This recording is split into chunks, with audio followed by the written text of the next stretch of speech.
Marilah kita lanjutkan pengajian saat ini, melanjutkan kajian yang lalu. Saat ini masih membahas mengenai syarat sahnya sholat. Dan kebetulan sekarang ini membahas syarat sahnya sholat yang nomor 5. Kalimatnya wal khamisu istiqbalu qiblati ayil ka'bati. Kula sunyin. Bismillahirrahmanirrahim. Qala al-musannif rahimahullahu ta'ala wa nafa'ana bihi wa bi ulumihi wa bi asrarihi fid darin amin ya mujibas sa'ilin. Bismillahirrahmanirrahim. Wal khamisu lan utawi kang kaping 5 iku istiqbalul kiblati madhep kiblat ayil ka'bati tegese Ka'bah.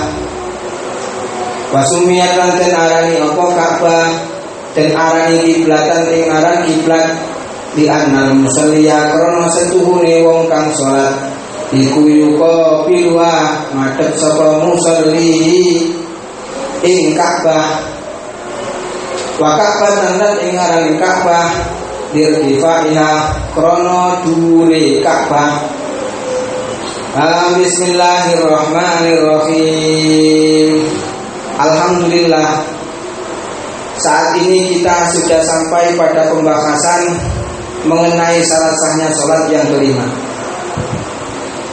Wal khamisu istiqbalul kiblati ayil ka'bati. Yang nomor 5, syarat sahnya sholat yang nomor 5 yaitu menghadap kiblat. Agar supaya sholat kita itu sah, maka disyaratkan harus menghadap kiblat. Yang dikehendaki kiblat di sini adalah Ka'bah, jadi menghadap Ka'bah. Wasumiyat kiblatan di antal musalliya yuqabiluha. Ya, Ka'bah itu kok disebut kiblat? Ka'bah itu kok dinamakan kiblat? Kenapa? Karena Ka'bah itu merupakan tempat menghadapnya orang yang sholat. Karena orang yang sholat itu menghadapnya ke Ka'bah, sehingga Ka'bah itu disebut kiblat. Wa Ka'batan lirtifaiha. Dan Ka'bah itu disebut Ka'bah karena bangunannya yang tinggi. Jadi karena bangunannya Ka'bah yang tinggi maka disebut Ka'bah.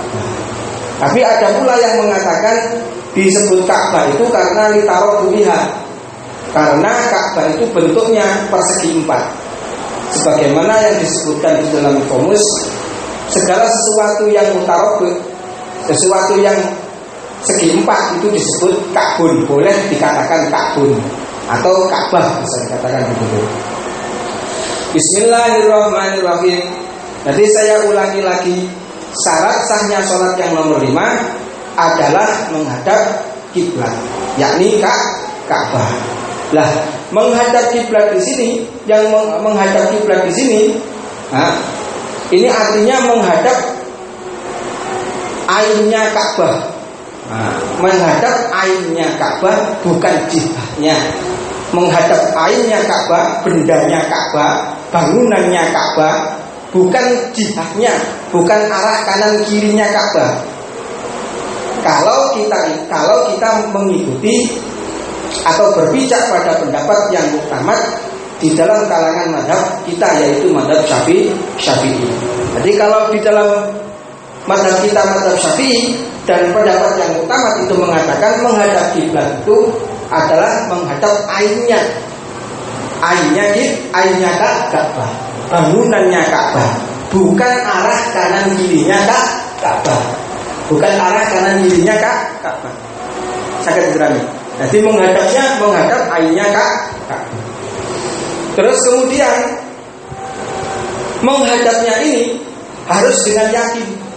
Menghadap Ka'bah ini harus dengan yakin bagi orang yang berdekatan dengan Ka'bah. Bagi orang yang kebetulan berdekatan dengan Ka'bah, maka menghadap Ka'bahnya, menghadap kiblat ini atau menghadap Ka'bah harus dengan yakin. Ya, misalkan dengan melihat langsung atau menyentuhnya. Ini kan berarti dengan yakin dong. Ini bagi orang yang berdekatan dengan Ka'bah. Bagi orang yang berjauhan dengan Ka'bah tempatnya, maka menghadap kiblat ini, menghadap Ka'bah ini dengan dzon saja, dengan dugaan yang kuat saja. Saged diterangkan ya. Lalu panjenengan bertanya seumpamanya, Gus, tadi dijelaskan bahwa menghadap kiblat ini adalah menghadap ainnya Ka'bah. Yang dikehendaki ain itu apa sih? Wal muradu bi ainiha jimuha au hawa'uha al-muhadhi ila akhiri. Yang dikehendaki dengan ainnya Ka'bah. Jadi seseorang ketika sholat wajib menghadap ainnya Ka'bah. Yang dikehendaki ain itu apa? Ain itu bangunannya Ka'bah, bendanya Ka'bah, jimuha. Atau udaranya Ka'bah yang lurus hingga ke atas, ya, udaranya Ka'bah yang mengarah ke atas hingga sampai langit ke-7, atau udaranya Ka'bah ke bawah hingga sampai bumi ke-7. Bukan arah kanan di kiri. Saya katakan itu yang dikehendaki air. Sehingga ketika orang sholat, ya, maka harus menghadap ainnya Ka'bah ini, atau udaranya Ka'bah ketika Ka'bah misalkan roboh. Nah, Ka'bahnya ini roboh. Nah, misalkan begini, maka menghadap udaranya Ka'bah. Dan udara ini arahnya ke atas hingga sampai langit ke-7 dan ke bawah hingga bumi lapis ke-7. Sehingga panjenengan seandainya sholat di atas langit misalkan, atau di atas udara, misalkan di pesawat, maka menghadapnya itu cukup dengan menghadap arah atas yang lurus dengan Ka'bah. Tidak perlu mendiukan badannya, mendoyongkan badannya ke arah bawah, tidak perlu. Saya katakan, bagi orang yang berada di bawah tanah juga demikian. Ketika sholat berada di bawah tanah, dia hanya wajib menghadap arah bawah yang lurus dengan Ka'bah. Tidak perlu dangak. Nah, mendangakkan badannya ke arah atas. Tidak perlu begitu. Itu loh yang dimaksud hawa tadi. Okay? Bismillahirrahmanirrahim. Menghadap Ka'bah ketika sholat, menghadap ainnya Ka'bah, bangunannya Ka'bah ketika sholat, atau menghadap udaranya Ka'bah ketika sholat. Ini berlaku bagi orang yang sholatnya itu di luar Ka'bah, sekitarnya Ka'bah misalkan, atau di luar Ka'bah. Pertanyaannya, bagaimana seandainya kalau orang itu sholat di dalam Ka'bah? Sholat di dalam Ka'bah. Maka kalau orang itu sholat di dalam Ka'bah, tidak cukup menghadap udaranya saja. Ya, tidak cukup menghadap udaranya saja, itu belum cukup.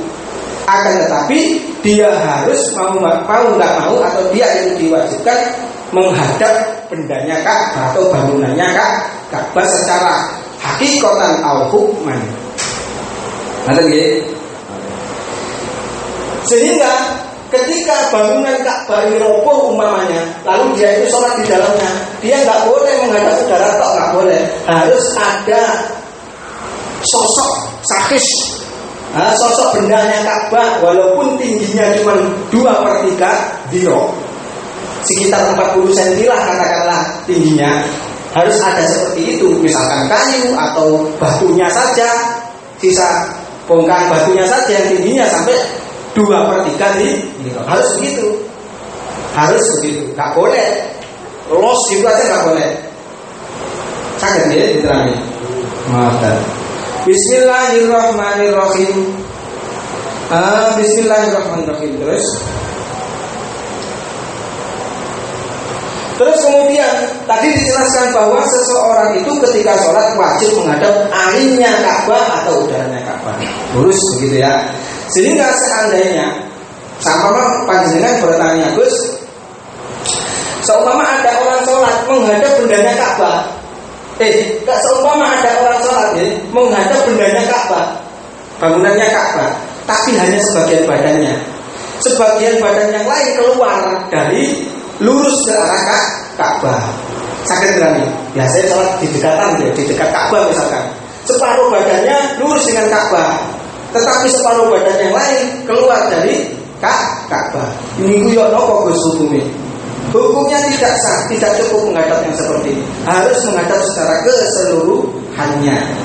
Oke, mana? Terus kemudian, seumpama ada orang sholat di sekitar Ka'bah berjamaah, lalu safnya panjang. Safnya ini panjang, barisannya panjang. Sebagian barisnya di antara dua ujung keluar dari lurus ke Ka'bah, maka yang keluar ini tidak sah. Yang keluar ini tidak sah, maksudnya keluar lurus ke arah Ka'bah itu, keluar dari arah yang lurus ke menghadap Ka'bah itu kan tidak sah. Maka seharusnya bagaimana yang berputar loh, kira belok, langan gini, ngaten. Kecuali kalau orangnya ini, orang berjamaah ini berjauhan dengan Ka'bah, misalkan di daerah kita, sepanjang apapun, meskipun panjangnya sangat panjang, nggak apa-apa. Berarti nopo. Selama panjangnya ini tidak menghabiskan sisi barat dan timur misalkan. Nah, berarti kan teknologi bumi itu. Kalau begitu, maka harus belok. Kalau memang kenyataannya seperti itu, tapi ya nggak mungkin kayaknya. Langsung. Bismillahirrahmanirrahim.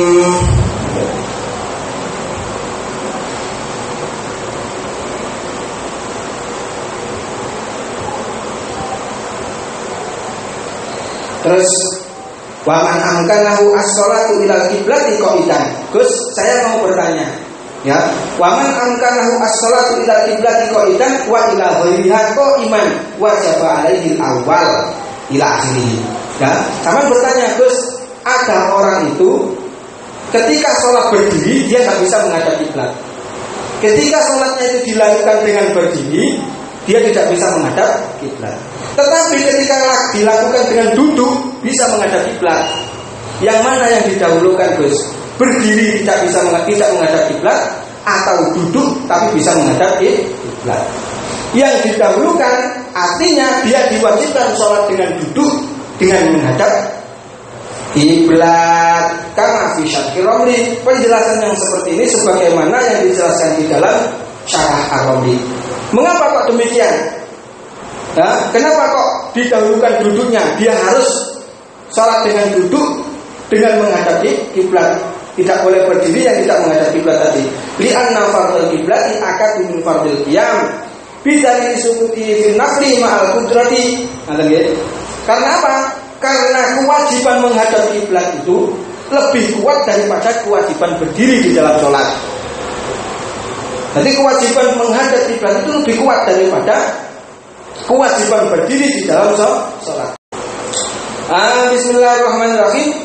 Akan tetapi lakin yajibu alaihi ayyakuma liyal ka'ah illam yakhruj anil qiblah fi qiyamihi lirruku'i liqaumihi qasiran. Pada saat dia tadi, kasus yang seperti tadi, dia duduk sholatnya dengan duduk menghadap kiblat tadi, betul ya? Itu dia pada saat rukuk diwajibkan bangun untuk rukuk, diwajibkan bangun bangkit untuk duduk, untuk rukuk. Ya, dengan catatan bangunnya tadi tidak sampai keluar dari menghadap arah kiblat. Saya katakan ini. Karena apa? Karena apa? Karena rukuk itu merupakan rukun yang pendek, sehingga wajib dia itu berdiri atau gampangannya bangkit untuk rukuk. Jadi masih lungguh, engko nek rukuk kudu bangkit. Ngoten nggih? Ngoten. Dengan syarat bangkit rukuknya tadi, bangun untuk rukuknya tadi tidak keluar dari menghadap kiblat. Bismillahirrahmanirrahim. Lalu yang perlu kita ketahui lagi ya, menghadap kiblat, mengetahui arah kiblat itu sebetulnya ada beberapa tahapan. Ya, anna maratibal kiblah arba'atun. Al ilmu bin nafsi wa ikhbaru istiqah an ilmi wal istihad wa taklidul mujtahid. Jadi untuk mengetahui kiblat, mengetahui arah kiblat itu, ya, itu ada 4 tahapan. Tahapan pertama tingkatan yang pertama yaitu al ilmu bin nafsi.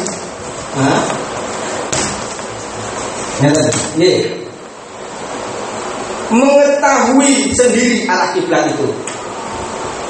Ya, misalkan dengan melihat kiblat itu secara langsung.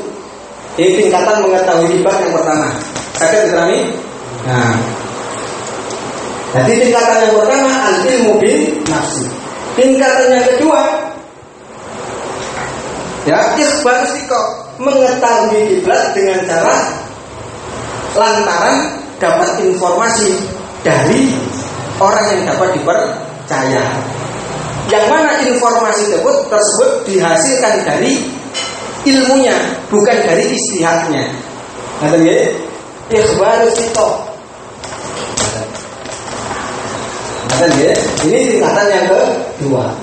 Lalu tingkatan yang ketiga adalah al-istihad. Nah, ini untuk mengetahui kiblat dalam tahapan yang ketiga yaitu beristihad. Lalu yang keempat adalah taklid. Taklidul mujtahid, mengikuti ucapannya orang yang beristihad. Ini tahapan-tahapan seseorang mengetahui arah kiblat. Bismillahirrahmanirrahim. Wa man amkanahu ilmuha walaha ila bainahu wa bainaha lam ya'mal bi ghairihi min dada lam ya'mal bi ghairihi. Bagi seseorang yang bisa mengetahui arah kiblat, mengetahui kiblat dengan tahapan yang pertama, yaitu mengetahui sendiri kiblat itu, melihat sendiri kiblat itu, Ka'bahnya misalkan, atau dengan menyentuhnya misalkan. Bagi orang yang mengetahui arah kiblat ini dengan tahapan yang pertama, maka dia tidak boleh meloncat pada tahapan yang kedua. Saya Ka'bahnya langsung iso, tapi kok beristihad nggak boleh. Tapi kok dolek ikhbar istiqoh tidak boleh. Jadi bagi orang yang bisa melakukan tahapan yang pertama, nggak boleh meloncat pada tahapan yang kedua. Bismillahirrahmanirrahim.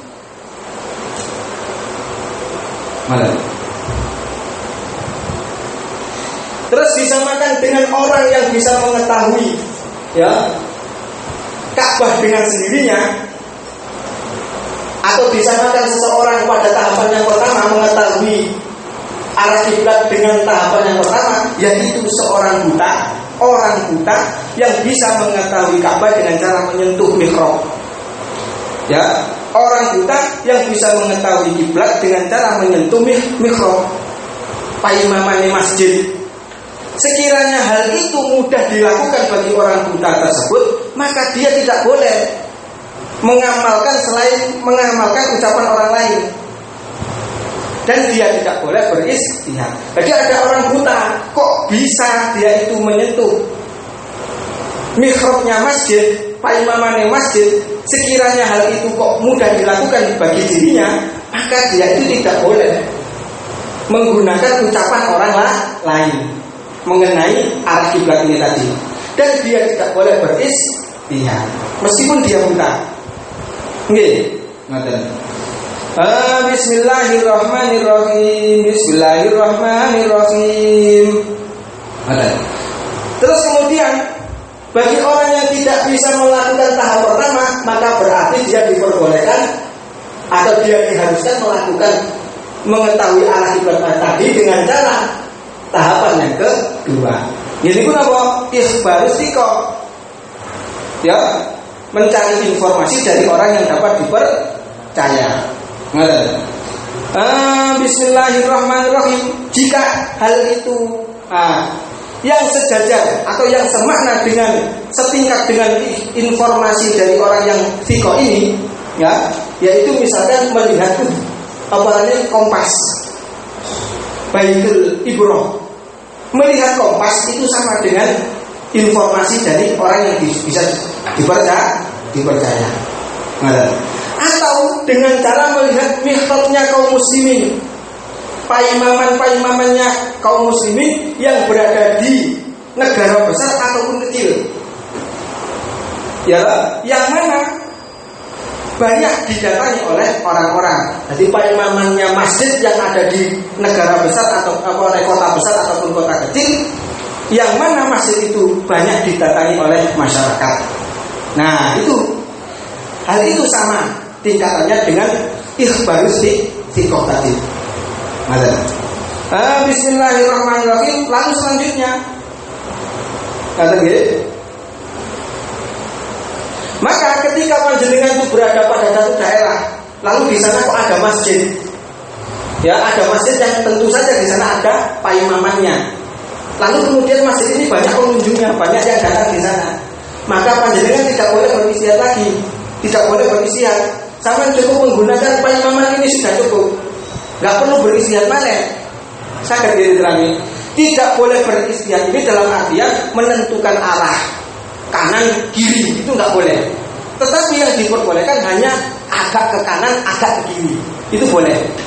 Hanya sekedar rotok ke kanan titik, itu setengah kanan atau setengah kiri lah. Yang seperti itu diperbolehkan. Yang tidak boleh langsung ke kanan atau ke kiri, menentukan arah kanan atau arah kiri itu tidak boleh. Mana gini? Bismillahirrahmanirrahim. Terus seumpamanya panjenengan bertanya, Pak Ustaz, seumpama ada paimaman dalam satu daerah, yang mana paimaman ini ada satu riwayat, ada hadis yang menceritakan bahwa menyampaikan bahwa Nabi pernah menggunakan mihrab ini untuk sholat. Nabi Muhammad pernah melakukan atau menggunakan sholat, melakukan sholat menggunakan mihrab ini. Itu bagaimana Pak Ustaz? Cukup bagi kita untuk menggunakan mihrab ini untuk menentukan arah kiblat? Jawabannya cukup, dan bahkan tidak boleh beristihad lagi dan tidak boleh mendengarkan ucapan orang lain lagi. Saya katakan lagi, karena apa? Pernah digunakan Rasulullah. Ya, mihrab ini pernah digunakan Rasulullah. Bismillahirrahmanirrahim. Terus dan terus kemudian jika tidak ditemukan, nah ini tadi kan sudah dijelaskan ya. Jika tidak ditemukan ikhbarus thiqah, informasi dari orang yang bisa dipercaya, maka baru dia boleh atau diharuskan beristihad. Diharuskan beristihad untuk mencari arah kiblat. Beristihad ini dengan apa? Misalkan dengan matahari, atau dengan bulan, atau dengan arah angin, ya, yang berbeda-beda biasanya tergantung iklimnya. Nah, itu. Nah, kalau sudah tidak bisa tiga-tiganya ini, berarti dia tidak mampu beristihad, berarti ini. Tingkatan yang keempat yaitu taklidul mujtahid. Bagi seseorang yang tidak mampu ketiga-tiganya, maka dia boleh atau diharuskan taklidul mujtahid, mengikuti ucapannya orang yang beristihad. Ini berlaku bagi orang yang tidak ada kemampuan beristihad. Contohnya misalkan orang buta. Orang buta yang tidak mampu beristihad, maka dia diharuskan mengikuti ucapannya orang yang beristihad. Bagi orang yang mampu beristihad tidak boleh mengikuti orang-orang sama apa yang mengikuti istihadnya orang lain, itu tidak boleh. Dia harus beristihad sendiri. Bismillahirrahmanirrahim. Agak panjang itu penjelasannya memang. Terus saya lanjutkan lagi. Wasifatu halan utawi madhep kiblat bisodri kelawan dodo iku syartun syarat liman keduwene wong kodaro kang kuwasa sapa man alaihi ing atase istiqbal. Lalu menghadap kiblat ini diharuskan dengan dadanya. Menghadap kiblat ini diharuskan di dalam sholat ini harus dengan dadanya. Menghadap kiblat dengan dada itu diharuskan bagi orang yang sholat. Ketika dia mampu melakukan itu, ya, ketika dia mampu melakukan itu, melakukan menghadap kiblat dengan dada.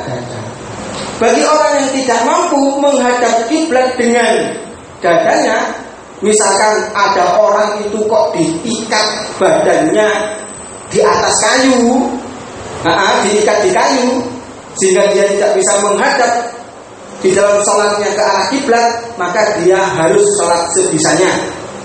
Tetapi setelah dia terlepas, dia wajib mengulangi sholatnya lagi. Bismillahirrahmanirrahim. Lah, menghadap kiblat dengan dada ini baik secara hakikat ataupun secara hukman, hakikatan au hukman, hakikatan wa hukman.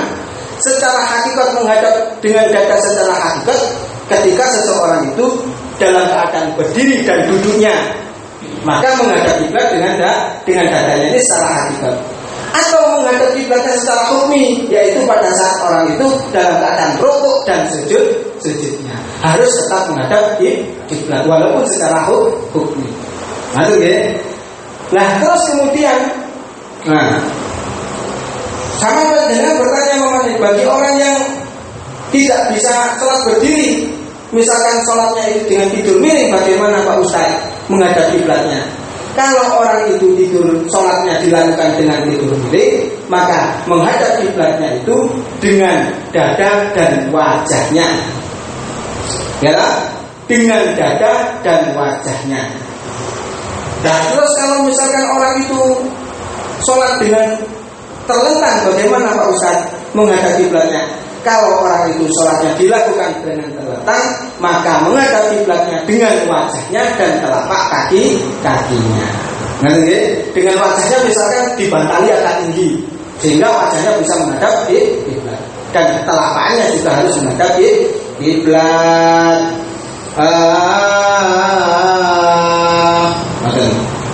Terus wastasnal musannif min dalika ma dzakarahu bi qoulihi. Jadi insyaallah Kamis depan. Nggih. Kula saderenge nyuwun ngapunten sing kathah barangkali bacaan kula, keterangan kula dari awal hingga akhir ada yang salah, saya mohon sangat dikoreksi ya. Saya mohon dikoreksi, saya mohon maaf sebesar-besarnya. Mudah-mudahan pengajian ini membawa manfaat dan barokah. Wallahu a'lam bishawab. Assalamualaikum warahmatullahi wabarakatuh. Waalaikumsalam.